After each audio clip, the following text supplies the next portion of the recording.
Hello, sports fans. Welcome to Super Sports Central. Today we have Sports News episode 50.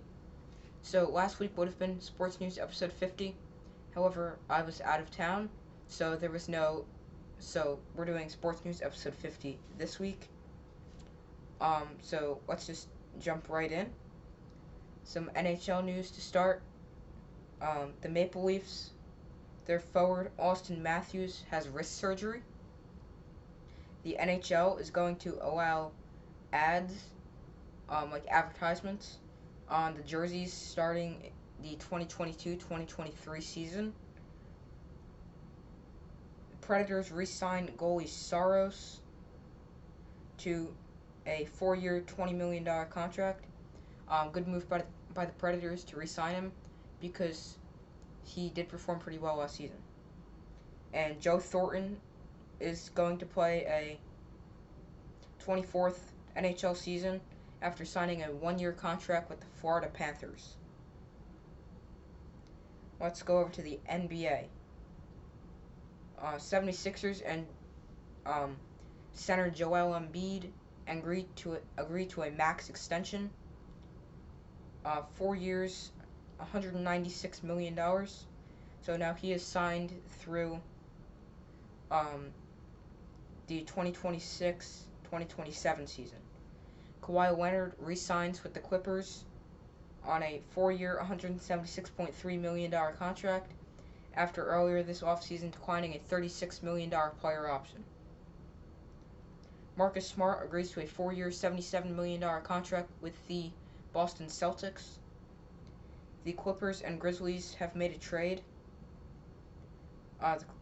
The Grizzlies will get Patrick Beverley, Rajon Rondo, and Daniel Autor, and the Clippers get Eric Bledsoe. Patrick Beverley is traded again. This time he's traded to the Minnesota Timberwolves. The Timberwolves get Beverley, and that's it. The Grizzlies receive Jared Culver, and I'm not even going to try to say his first name, Hernan Gomez. Let's go over to the NFL. The Jaguars cut tight end Tim Tebow, and his tight end experiment with the Jaguars is over. Seahawks and safety Jamal Adams agree on a 4-year, $70 million contract extension, making Adams the highest paid safety in the NFL. The NFL preseason has begun.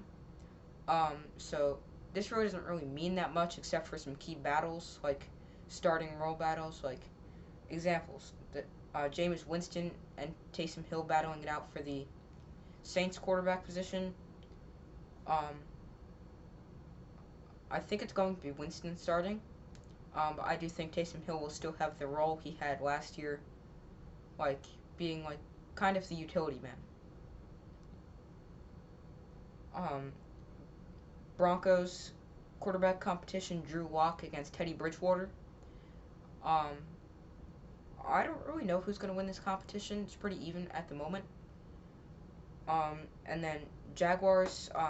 The only reason I'm putting a competition, it's not really a competition. We all know Trevor Lawrence is going to start week 1. Urban Meyer refuses to name a starting quarterback. But I highly doubt Gardner Minshew will be the starting quarterback for the Jaguars. The Bears, Andy Dalton versus Justin Fields. Dalton is likely the starter. However, Justin Fields looked very promising in his preseason debut, and I wouldn't be surprised if he took over the starting role sometime during the season. Same situation with the Patriots and 49ers. Newton and Garoppolo start for the respective teams week 1, but I wouldn't be surprised if Mac Jones or Trey Lance came in mid-season. But I'd be a little bit more surprised with Trey Lance because I think the 49ers are going to be a good team this season. So some MLB news.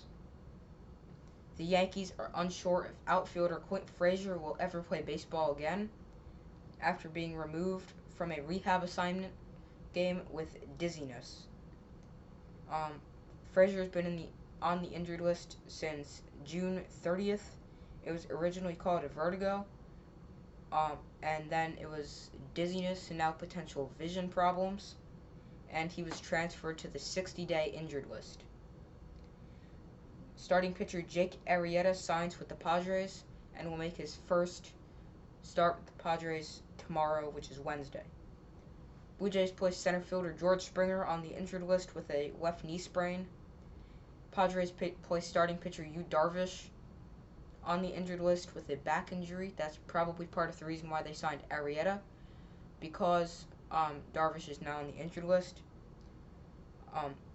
Cole Hamels has been placed on the 60-day injured list, not even 2 weeks after signing a contract with the Dodgers.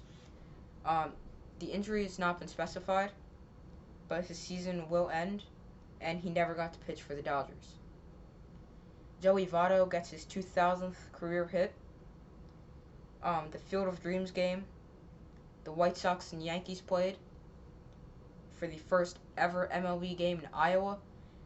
It was a great game. Tim Anderson hit a walk-off home run to win it. And there's going to be a 2022 Field of Dreams game, and it will be played between the Cubs and the Reds. Speaking of the Reds, they've placed outfielder Jesse Winker on the injured list with an intercostal strain. Padres star Fernando Tatis Jr. returns from the injured list, and he was playing right field. And where he plays in the field doesn't affect his bat.